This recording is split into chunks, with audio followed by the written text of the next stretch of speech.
A huge planned development in Terrell is now on pause. Residents pushing back there, raising some concerns, loud enough, in fact, to force a postponement of the 1,500-acre community.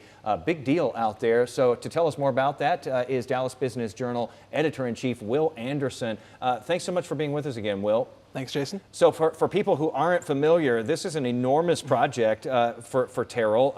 What is it and what's happening with it right now? I thought you were going to say for people who aren't familiar with Terrell, which I would totally understand. It can happen, yeah. It's about 23,000 people, just to set the stage, about 30 miles east of Dallas. It's a cool little city, great little library. So this would be a very large community for Terrell, about 1,500 acres, 3,200, I believe, single-family homes, plus apartments, a mixed-use village. What we reported this week was that a vote was, there was kind of going to be a final rezoning vote at the council to allow this to move forward. And they decided to postpone that, move that to a hearing maybe in November. So this development can still go forward, but it is, giving it, it's a slight pause on everything. So what is it that has some people upset there? I know that they've had some vocal opposition. What are people railing against with this big community coming in? Yeah, it stirred up a lot of concerns about growth generally. And, and that's the kind of things that you normally think about with strain on infrastructure. Is that going to be overwhelmed? Just growth, a lot of people just don't want growth out to these areas because they haven't seen as much of it. Strain on infrastructure, strain on schools, strain on roads, and rising prices, frankly, too, for those who live there. And I think it is really interesting because it's kind of right there on the edge of DFW, of the Metroplex, as it pushes farther out. So there are some other large communities being developed out that way, but this is definitely one of the largest. So it's ruffling some feathers. Yeah. So how does the developer then allay those fears? Because we see this a lot of times, Will, when these huge developments are planned in smaller communities that are growing fast. These are part of the growing pains. You get people who don't want their town changing that much that quickly. What does the developer say in this case? They're saying they're doing it very thoughtfully, that they're dealing with intention. They want to be part of the fabric of the community of Terrell. They also pointed out it's going to be 14 to 16 phases being built out if it moves forward.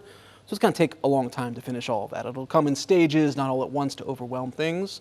Not specific to this development, but often developers, they'll try to incorporate schools, whether they're selling land to the ISD to incorporate that, or host a fire station or something to boost municipal services as well. But I don't know if that's the case here, but it's definitely like, what's the playbook you do when these things are happening? You try to listen to the community. You maybe the negotiations can continue, like kind of during this pause. Maybe there's some concessions made, but ultimately, so come November, the same exact kind of vote and debate is going to happen. Yeah, I know we've seen similar things in places like Rockwall. Like who's going to pay for all of that? Right. The schools and the extra deputies and the extra patrol cars and roads and there are a lot of talks about who pays for that. The people who are there now through tax increases, or the developer and passing that cost along. So this isn't unique to Terrell, but it's something that we see pretty often. What does this say though about growth more regionally, I guess, because we're looking at the DFW area. You said this is out there on the fringe in Terrell. At least it's the fringe right now, but right. Places are growing and it's the sprawl is happening. Yeah, so I think it's interesting to think about what's happened in Collin County over the last 20 years.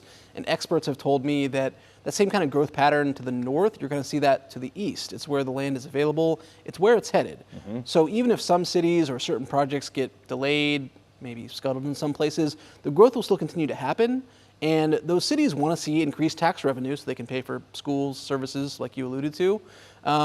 So imagine, I drew a little line and I was like, okay, Salina is kind of on the edge of the growth on the north side. That's about 42 miles from Dallas. If you go 42 miles east of Dallas, you're talking about, you're past Terrell. You're talking about, have you heard of Elmo, Texas? I have not heard of Elmo. Okay, Wills Point? Wills yes, Point, exactly. Wills Point is a little farther. Elmo has a gas station with a little burger place attached to it.